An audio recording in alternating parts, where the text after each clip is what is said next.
बिस्मिल्लाहिर्रहमानिर्रहीम। আসসালামু আলাইকুম রহমতুল্লাহি ওয়া বারাকাতুহু। উপস্থিত দর্শক মণ্ডলী, আজ আমি আপনাদের কাছে সূরা আর রহমানের সম্বন্ধে কিছু বলবো, তার ফজিলত, সূরা আর রহমান এবং তার অর্থ। এই সূরা অনেক উপকারী আমাদের জন্য, আমরা যদি সেটা পালন করতে পারি। আর ফজিলত হলো, এই সূরা নিয়মিত পাঠ করলে কিয়ামতের দিন তার চেহারা পূর্ণিমার চাঁদের ন্যায় উজ্জ্বল হবে। সে বেহেশতে প্রবেশ করবে ও তার দোয়া আল্লাহ কবুল করবেন। 2, এই সূরা পাঠ করে চোখে ফুঁক দিলে চোখে রোগ দূর হবে। এটা পাঠ করে যদি আমরা চোখে যদি ফুঁক দিই। 3, অন্তরের সাথে খাস নিয়তে এই সূরা পাঠ করলে তার জন্য দোজখের দরজা বন্ধ হয়ে যায় ও বেহেশতের দরজা খুলে দেওয়া হয়। 4, ফাবি আই আলাই রাব্বিকুমা তুকাজ্জিবান আয়াতখানা 3 বার পাঠ করে বিচারকের সামনে উপস্থিত হলে বিচারক তার প্রতি সদয় হয়। এই ফাবি আই আলাই রাব্বিকুমা তুকাজ্জিবান, এটা হলো এই সূরারই একটা আয়াত। এটার বাস্তব প্রমাণ আমি নিজেই পাইছি। 5, ফাবি আই আলাই রাব্বিকুমা তুকাজ্জিবান পরে নীল সুতায় 31টি গিরা দিয়ে সুতা গর্ভবতীর গলায় দিলে সন্তান নিরাপদ থাকে ও সহজে ভূমিষ্ঠ হয়। এটা হলো সূরা আর রহমান পড়ার ফজিলত। আসুন আমরা সূরা আর রহমানটা একটু পড়ার চেষ্টা করি। সূরা আর রহমান। বিসমিল্লাহির রহমানির রহিম। আর রহমানু আল্লামাল কুরআন, খালাকাল ইনসান আল্লামাহুল বায়ান, আশ-শামসু ওয়াল কামারু বিহুসবান, ওয়ান নাজমু ওয়াশ শাজারু ইয়াসজুদান, ওয়াস সামাআ রাফাআ ওয়া আদাল মিজান, আল্লাহ তাতগাউ ফিল মিজান, ওয়া আকিমুল ওয়াজনা বিল কিসতি ওয়া লা তুকসিরুল মিজান, ওয়াল আরদা ওয়াদাআ লিল আনাম, ফিহা ফাকিহাতু ওয়ান নাকলু জাতুল আকমাম, ওয়াল হাব্বু যুল আসফি ওয়া রাইহান, ফাবি আই আলাই রাব্বিকুমা তুকাজ্জিবান, খালাকাল ইনসানা মিন সালসালিন কাল ফাক্কার, ওয়া খালাকাল জান্না মিন মারিজিম মিন নার, ফাবি আই আলাই রাব্বিকুমা তুকাজ্জিবান, রাব্বুল মাশরিকাইনি ওয়া রাব্বুল মাগরিবাইন, ফাবি আই আলাই রাব্বিকুমা তুকাজ্জিবান।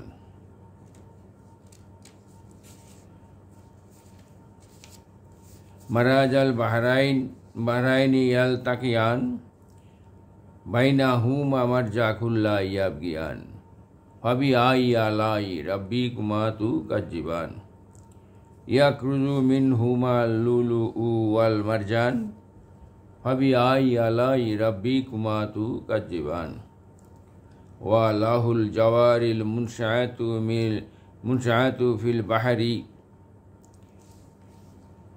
কাল আলাম, ফাবি আই আলাই রাব্বিকুমা তুকাজ্জিবান, কুলু মান আলাইহা ফানিউ ওয়া ইয়াবকা ওয়াজহু রাব্বিকা জুল জালালি ওয়াল ইকরাম, ফাবি আই আলাই রাব্বিকুমা তুকাজ্জিবান, ইয়াসআলুহু মান ফিস সামাওয়াতি ওয়াল আরদি কুল্লা ইয়াওমিন ফি ওয়া মিন হুয়া ফি শাআন, ফাবি আই আলাই রাব্বিকুমা তুকাজ্জিবান, সানাফরুগু লাকুম আইয়ুহাস সাক্কালান, ফাবি আই আলাই রাব্বিকুমা তুকাজ্জিবান, ইয়া মাশারাল জিন্নি ওয়াল ইনসি আনশা'তা أنشأتم أن تنفذوا من أقطار السماوات والأرض فانفذوا لا تنفذون إلا بسلطان فبأي آلاء ربكما تكذبان يرسل عليكما شواظ من نار ونحاس فلا تنتصران فبأي آلاء ربكما تكذبان فإذا انشقت السماء فكانت وردة كالدهان فبأي آلاء ربكما تكذبان فيومئذ لا يسأل عن ذنبه إنس ولا جن فبأي آلاء ربكما تكذبان يعرف المجرمون بسيماهم فيؤخذوا بالنواصي والأقدام فبأي آلاء ربكما تكذبان وجيه جهنم التي يكذب بها المجرمون يتفجون بينها وبين حميم أن فبأي آلاء ربكما تكذبان ولمن خاف مقام ربه جنتان فبأي آلاء ربكما تكذبان ذوات أجنان فبأي آلاء ربكما تكذبان فيهما عينان تجريان فبأي آلاء ربكما تكذبان فيهما من كل فاكهة زوجان فبأي آلاء ربكما تكذبان متكئين على فرش بطائنها من استبرق وجنى الجنات جنتين دان فبأي آلاء ربكما تكذبان فيهن كثيرات الطرف لم يطمثهن إنس قبلهم ولا جان فبأي آلاء ربكما تكذبان كأنهن الياقوت والمرجان فبأي آلاء ربكما تكذبان هل جزاء الإحسان إلا الإحسان فبأي آلاء ربكما تكذبان ومن دونهما جنتان فبأي آلاء ربكما تكذبان مدهامتان فبأي آلاء ربكما تكذبان فيهما عينان نضاختان فبأي آلاء ربكما تكذبان فيهما فاكهة والنخل والرمان فبأي آلاء ربكما تكذبان فيهن خيرات حسان فبأي آلاء ربكما تكذبان حور مقصورات في الخيام فبأي آلاء ربكما تكذبان لم يطمثهن إنس قبلهم ولا جن فبأي آلاء ربكما تكذبان متكئين على رفرف خضر وأبقار حسان فبأي آلاء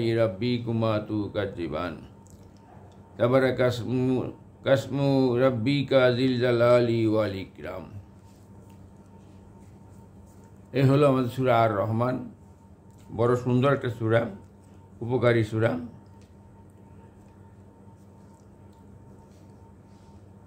এটার মধ্যে যে একটা আয়াত আছে ফাবিআই আলাই রাব্বিকুমা তুকাজ্জিবান, এটা হলো অর্থটা আসতেছে তোমরা রবের কোন দানটা অস্বীকার করবে। শুধু এই ফাবিআই আলাই রাব্বিকুমা তুকাজ্জিবান, তোমরা রবের কোন দান তোমরা অস্বীকার করবে, সব তো রবই দিচ্ছে। এই ফাবিআই আলাই রাব্বিকুমা তুকাজ্জিবানের অনেক উপকারিতা আছে, আমি নিজেই প্রমাণ পেয়েছি কোর্টে। আপনি যে কোনো অফিস আদালতে যান, আমরা কোনো কাজ থাকলে অফিসে ঢোকার আগে বিসমিল্লাহর সাথে 3 বার ভাবি আই আলাই রাব্বিকুম আতুকা জীবন পড়ে যান, যার কাছে যাবেন তার সামনে যাবেন, দেখবেন যে অটোমেটিকলি আপনি সে চেঞ্জ হয়ে গেছে এই সূরার বদৌলতে। তো ভাইয়েরা, আমরা এই রোজার দিন, রমজানের দিন, আমরা তো সারাদিন কোরআন তেলাওয়াত, নামাজ, রোজার মধ্যেই থাকি। এর মধ্যেই সূরা আর রহমান সূরাটি আমি আপনাদের পড়ে শোনালাম। তার পাশাপাশি 2-4টি কথা না বললেই নয়। আমাদের এই দেশকে আমাদের সবাইকে ভালোবাসতে হবে। এই দেশের মাটিতে আমরা থাকলে, দেশ টিকে থাকলে আমরা সবাই দেশে টিকে থাকতে পারবো। আপনি আমি ঝগড়া বিবাদ সবই করতে পারবো। বর্তমান দেশের যেই অবস্থা, বিগত দিনের হাসিনা সরকার যেভাবে এই দেশটাকে দেউলিয়া করে গিয়েছে, দেশ এখন খুব করুণ অবস্থায় আছে। তবে ছাত্র জনতার এই আন্দোলনের সফল রেজাল্ট আমরা পেয়েছি। আমাদের এই দেশ 5ই অগস্ট আমরা আবার তৃতীয়বার মতো স্বাধীনতা পেলাম।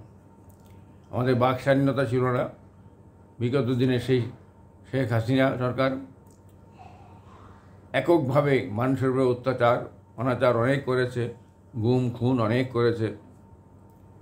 এই স্বাধীনতার ফলে 1,500-2,000 ছাত্র জনতার জীবনের বিনিময়ে আমরা এই স্বাধীনতাকে ফিরে পেয়েছি। পাশাপাশি 20-30 হাজার ছাত্র জনতা আহত অবস্থায়, এখনও চিকিৎসাধীন অবস্থায় হাসপাতালে আছে, অসুস্থ অবস্থায় আছে। এই জন্য যারা শহীদ হয়েছেন তাদের জন্য আমি আল্লাহর কাছে দোয়া কামনা করি, যাতে আল্লাহ তারা এই রমজান উপলক্ষে তাদের জীবনের সকল গুনাহ মাফ করে দিয়ে জান্নাতুল ফেরদৌস নসিব করেন।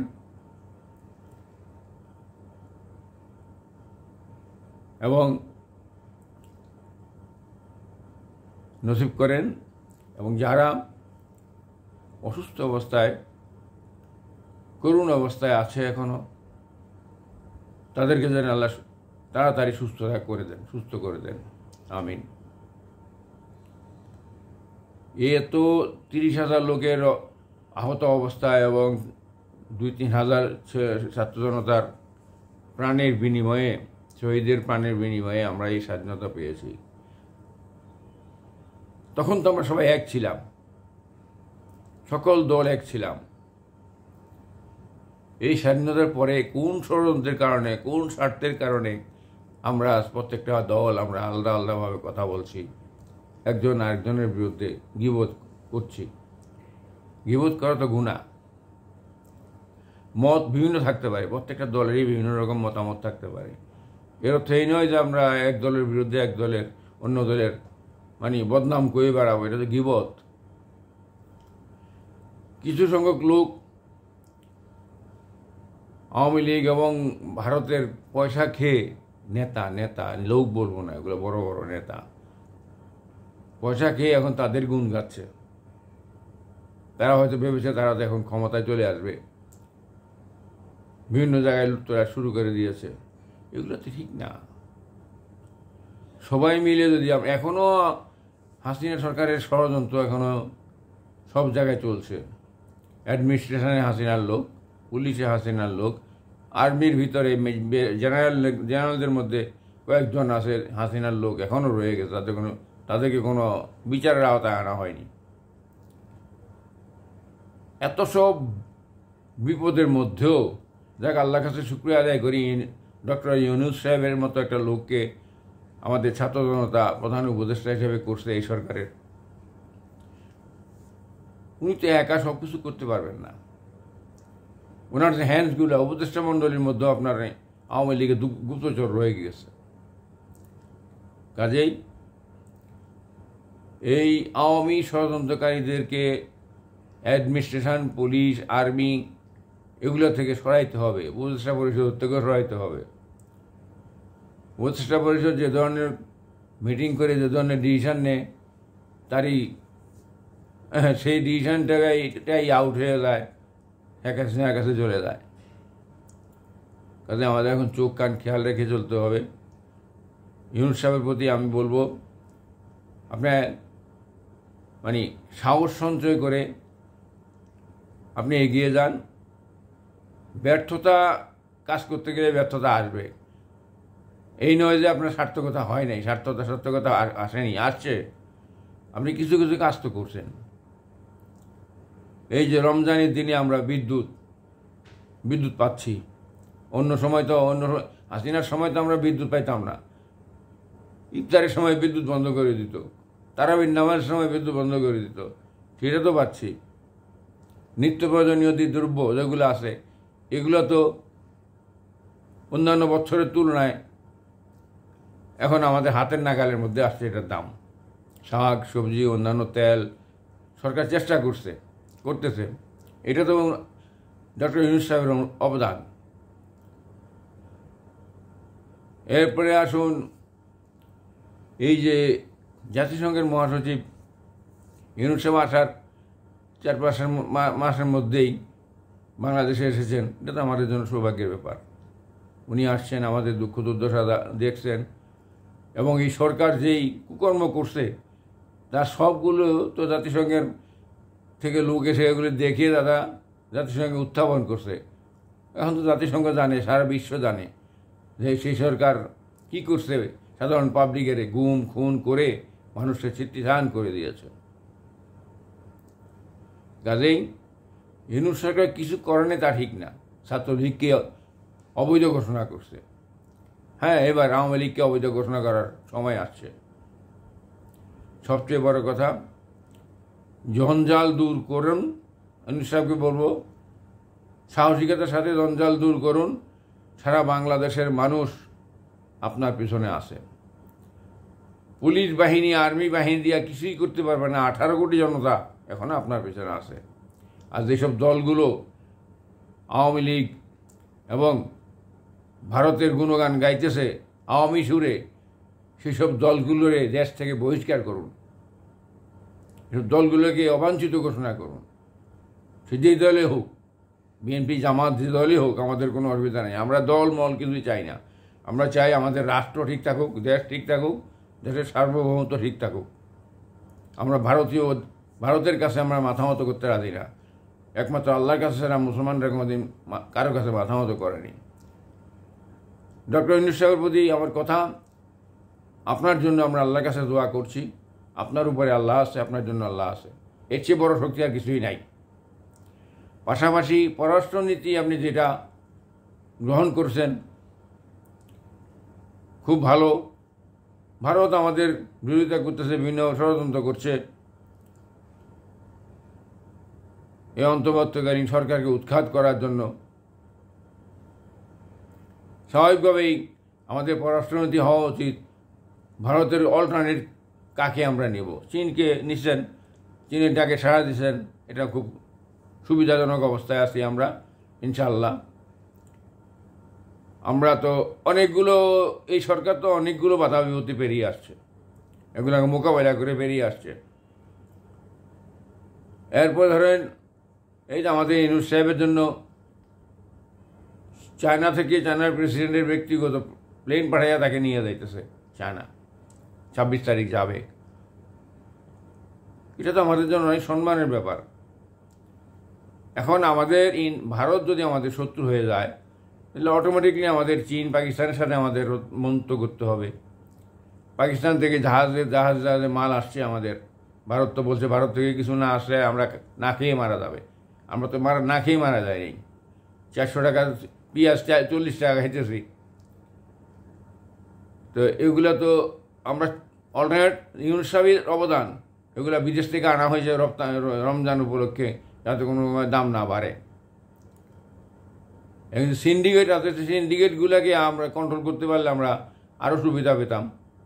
কারণ এই সিন্ডিকেটের সাথে আওয়ামী লীগ তো জড়িত আছেই, তার পাশাপাশি বিএনপিরও কিছু লোক ইনভলভ আছে, কারণ তারা আওয়ামী লীগ বিএনপি এরা ভাই ভাই, এরা একজনের বিপদে একজন সহযোগিতা করে, লাভের অংশ নিয়ে যায়। কাজে ওই সিন্ডিকেট ধ্বংস করতে হলে যেই দলের লোকই হোক ওপেন তার বিচার করা হোক, কারণ অটোমেটিক্যালি জিনিসপত্রের দাম এমনিই কমে যাবে, আরও কমে যাবে। তো আপনাদের প্রতি দর্শক মণ্ডলী, আপনাদের প্রতি আমাদের অনুরোধ, আমরা যে দলই করি না কেন আমাদের দেশ ঠিক থাকলে আমরা রাজনীতি করতে পারবো। রাজনীতিবিদদের এটা বদনাম হয়ে গেছে যে হাজার হাজার ছেলেমেয়ে প্রাণ দিয়ে যেসব কারণে প্রাণ দিল, আজকে যাদের জন্য প্রাণ দিল, আজকে সেই রাজনৈতিক দলগুলো তাদেরকেই সহযোগিতা করার জন্য তাদের পক্ষে কথা বলছে। এটা বড় দুঃখজনক। আমরা বাঙালি জাতি, এই জন্য আমরা লজ্জিত। আমরা সেই হাজার হাজার ছাত্র জনতার, শহীদ ছাত্র জনতার এবং আহত ছাত্র জনতার যেই অবদান আমাদের জন্য রেখেছে, আমরা তার সঠিক মূল্যায়ন করতে পারিনি। আল্লাহ যাতে আমাদের মাফ করেন। তবে একটি কথাই বলবো, আল্লাহর চেয়ে বড় শক্তি কোথাও নেই। দেখেন আল্লাহর গজব কোথায় পড়ে, দেখেন ফিলিস্তিনিতে লোকজনকে মারছে গুলি করে, বোম ফেলে। চিন্তা করুন কারা তাকে সহায়তা করছে? আমেরিকা। আসুন, আমেরিকায় আগুন, দেখেন আগুনে শহরের পর শহর পুড়ে গেছে। এরপরে আসছে পানিতে শহরের পর শহর ভরে গেছে। এরপর কালকেও দেখলাম যে খুব জোরে ভূমিকম্প হচ্ছে। এগুলো তো আর গজব। আল্লাহ যাতে আমাদেরকে সেই গজব থেকে আল্লাহ রক্ষা করে এবং এই হাসিনা সরকারকে চিরতরের জন্য আল্লাহ এই দেশ থেকে বিতাড়িত করে।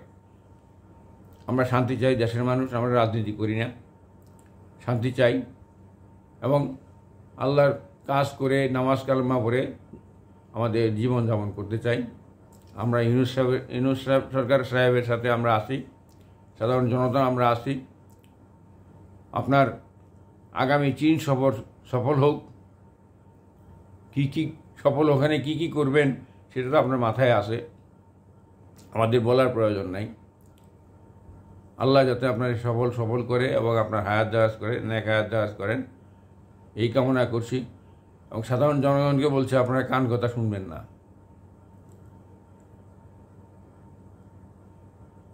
এই যে কান কথা শুনে ইউটিউবগুলো, কিছু ইউটিউব আছে উল্টাপাল্টা কথাবার্তা বলে, মিথ্যা কথাবার্তা সংবাদ পরিবেশন করে, এগুলো দুঃখজনক। এই ভিউর জন্য মিথ্যা কথা বলে মানুষকে প্রতারিত করা এটা ঠিক না। এতে সরকারও বিপদ অবস্থায় পড়ে, বিপর্যস্ত অবস্থায় পড়ে।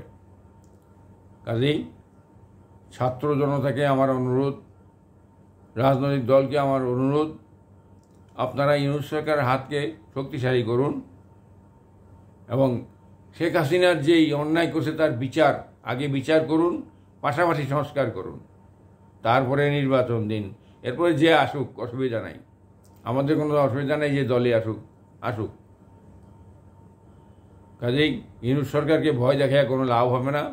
ইউনূস সরকার কিন্তু, ডক্টর ইউনূস সাহেব কিন্তু আন্তর্জাতিক মাঠের খেলোয়াড়। কাজেই ভারত যতই চেষ্টা করুক, ইনশাল্লাহ আমাদের বাংলাদেশে কোনো ক্ষতি তারা করতে পারবে না।